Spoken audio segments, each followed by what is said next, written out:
So I lost spectacularly. Start a rescue, they said. We'll be great at it, they said. Do you think the hat's good? Oh, it's embarrassed to be seen with me. Managed to drag the whole family who were running away from me. Anyway, there's there.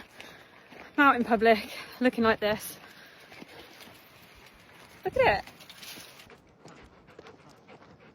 The thing is, if wearing a silly Easter bonnet on my head is going to help one more person discover the wild kind and want to help dogs, then it's very worth it.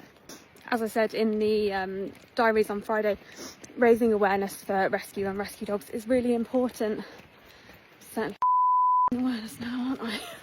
Oftentimes dog rescue is very stressful and very sad and very hard, so it's always good to have a little bit of fun when we can.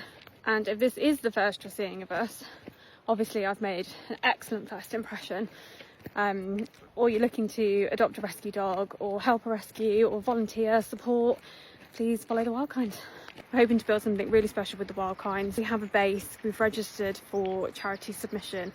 It's just the build, and the build is going to be a place where dogs can arrive, be safe, decompress, show us who they really are so that we can find their perfect forever homes. And it's been really lovely to do all of that from the beginning and to be able to share some of this journey with everybody, so it feels like you've all been here from the beginning. And that base will be judgment free, where you can wear your Easter bonnet all year round if you want to. I've lost a carrot.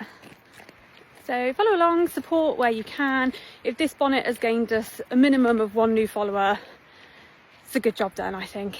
Enjoy the rest of your Easter, everybody. Right, boys, let's run home so that no one else sees us.